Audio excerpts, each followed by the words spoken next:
This is that bread which came down from heaven. Not as your fathers did eat manna in the wilderness and are dead. He that eateth of this bread shall live forever. 2 ng Setyembre hanggang 8. Batas ng ikapo. Ang pagbabayad ng ikapo ay isang mahalagang kautusan ng Diyos na nagbibigay daan sa atin na ipakita ang ating pananampalataya at pagtitiwala sa Kanya. Sa lumang tipan, inilarawan ang pagbabayad ng ikapo bilang bahagi ng pagsunod sa kautusan ng Diyos. Lahat ng 10 bahagi ng lupain, maging sa binhi ng lupain o sa bunga ng punong kahoy, ay sa Panginoon. Ito ay banal sa Panginoon. Atin itong mababasa sa Levitico chapter 27 verse 30.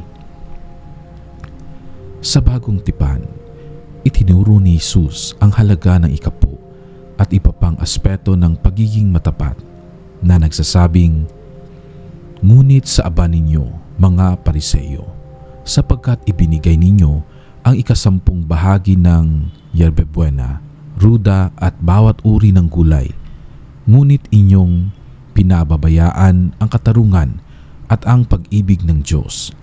Dapat sana'y gawin ninyo ang mga ito nang hindi pinababayaan ang iba." Ito naman ay ating mababasa sa Lucas chapter 11 verse 42. Sa ating panahon, ang kautusan ito ay may parihong kabuluhan at layunin. Ang pagbabayad ng ikapo ay hindi lamang tungkol sa pagkakaloob ng bahagi ng ating kita. Ito ay isang pagpapahayag ng ating pananampalataya, pasasalamat at pagkilala na ang lahat ng mayroon tayo ay mula sa Diyos sa pamamagitan ng pagiging tapat sa ikapo. Ipinapakita natin ang ating pananampalataya na kaya tayong pagpalain ng Diyos sa kabila ng ating mga pangangailangan. Sa kabila ng mga hamon sa ating pinansyal na kalagayan, gaya ng mga emergency na medikal, utang at iba pang gastusin, ang pagtitiwala sa pangako ng Diyos na Siya ay magbibigay ng biyaya sa mga sumusunod sa Kanyang mga utos ay isang hakbang ng pananampalataya na nagdudulot ng mga pisikal at espiritual na pagpapala. Ang aral na mapupulot dito ay ang kahalagahan ng pagsunod sa mga kautusan ng Diyos sa kabila ng ating mga personal na pagsubok. Ang ikapo ay isang paraan upang ipakita ang ating pagmamahal sa Diyos at magtiwala na Siya ang ating tunay na tagapagbigay. Sa paggawa nito, hindi lamang tayo tumutupad sa isang kautusan, kundi binubuksan din natin ang mga bintana ng kalangitan para sa mga pagpapalang inihahanda ng Diyos para sa atin. Ang pananampalataya, pagtitiwala at pagtubad sa ating mga banal na tungkulin ay nagdudulot ng higit na pag-unlad sa ating espiritual na buhay at nagtataguyod ng mas malalim na ugnayan sa ating Ama sa langit.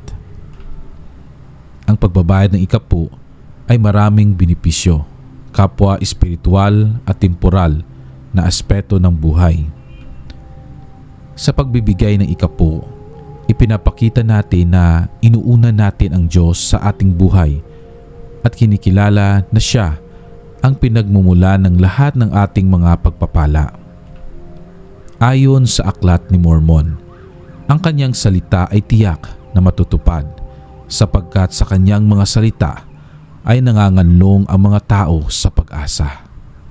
Atin itong mababasa sa Helaman chapter 5 verse 12. Kapag tayo ay nagbabayad ng ikapo, tayo ay nagkakaroon ng mas malalim na relasyon sa Diyos at natututo tayong maging mas matapat at masunurin sa Kanya. Maraming tao ang nakaranas ng mga temporal na pagpapala bilang resulta ng kanilang katapatan.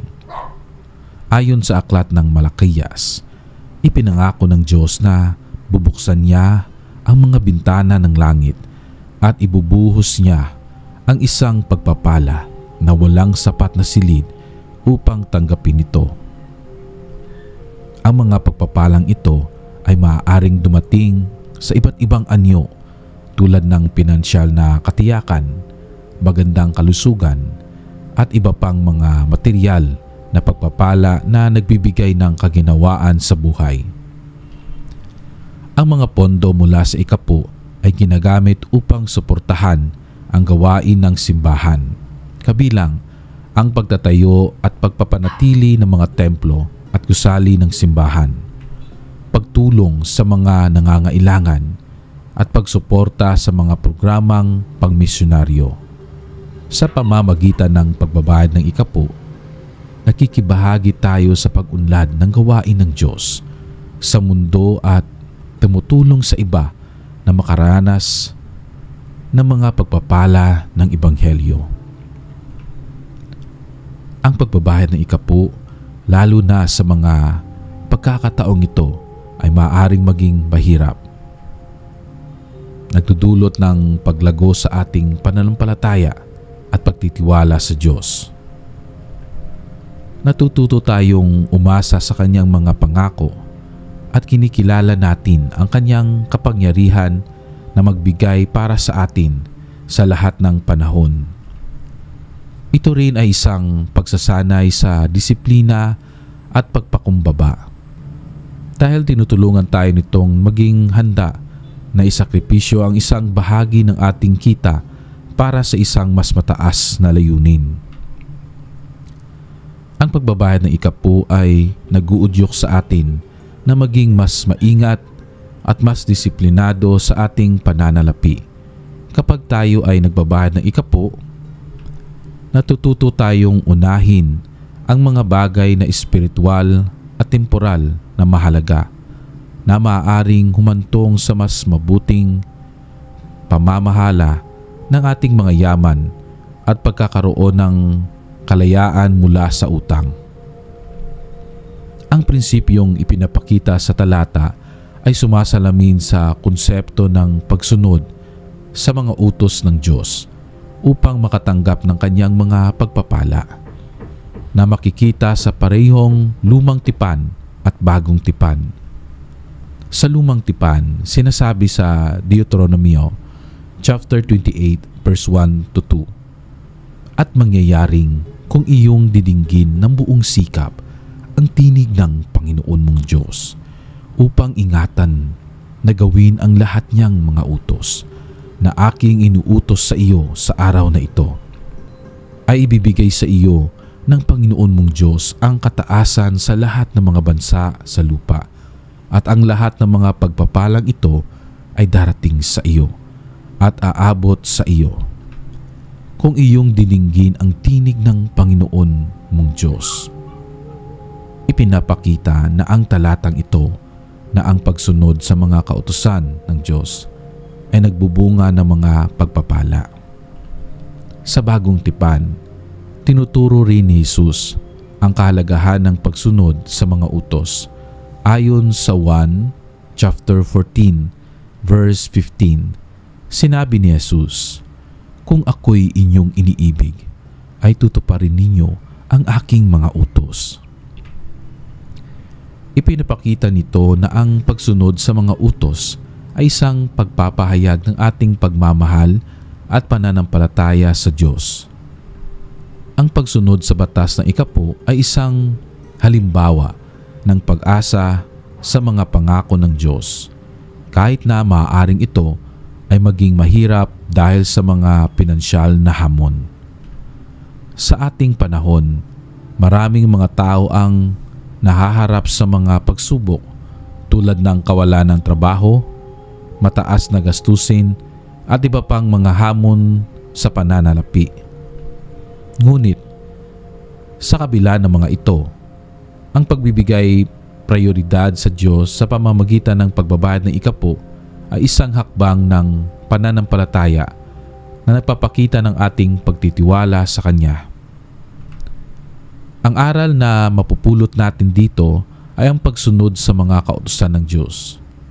Kahit na sa harap ng kahirapan, ay nagdudulot ng mga pagpapala na maaaring hindi natin inaasahan. Ang pananampalataya ay nangangailangan ng pagtitiwala sa pangako ng Diyos at ang pagsunod sa batas ng ikapo ay isang paraan upang ipakita ang ating pagtitiwala sa Kanyang kakayahan na magbigay at mag-ingat sa atin. Ang ganitong uri ng pananampalataya at pagsunod ay nagiging daan para sa mas malalim na relasyon sa Diyos at karanasan ng Kanyang mga biyaya.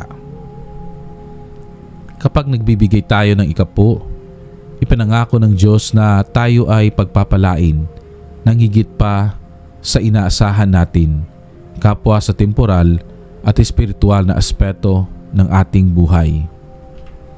Sa aklat ni Malakayas, ipinangako ng Panginoon na bubuksan niya ang mga bintana ng langit at ibubuhos niya ang mga pagpapala sa mga nagbibigay ng ikapo. Dalhin ninyo ang buong ikapo sa kamalig upang magkaroon ng pagkain sa aking bahay. Subukin ninyo ako sa bagay na ito, sabi ng Panginoon ng mga hukbo, kung hindi ko bubuksan sa inyo ang mga dungawan ng langit at ibubuhos ko sa inyo ang isang pagpapala na walang sapat na silid na kalalagyan. Ipinangako ng Diyos na protektahan ang ating mga ani at mapagkukunan mula sa kapahamakan at kaguluhan. Sa Malakayas chapter 3 verse 11, at aking sasawayin ang mga maninira ng bunga para sa inyong kapakanan upang hindi na niya sisirain ang bunga ng inyong lupa at ang inyong puno ng ubas sa parang ay hindi mawawala ng bunga, sabi ng Panginoon ng mga hukbo. Maraming miyembro ng simbahan ang nakapagpatunay na sa kabila ng kakulangan o kagipitan, ang pagbibigay ng ikapo ay nagdudulot ng mga temporal na pagpapala tulad ng pagkakaroon ng sapat para sa kanilang mga pangangailangan at minsan pa nga'y higit pa. Ang pagbibigay ng ikapo ay hindi lamang tungkol sa material na pagpapala. Ito rin ay nagpapalakas ng ating pananampalataya at pagtitiwala sa Diyos. Ang pagiging tapat sa ikapo ay isang paraan upang ipakita ang ating pagmamahal at pagsunod sa Diyos na nagpapalalim ng ating kaugnayan sa Kanya. Sa Mateo chapter 6 verse 33, ngunit hanapin muna ninyo ang Kanyang kaharian at ang Kanyang katwiran, at ang lahat ng bagay na ito ay dagdag sa inyo. Ang tapat na pagbibigay ng ikapo ay nagdudulot ng kapayapaan ng loob at katiyakan na ginagawa natin ang tama sa harap ng Diyos.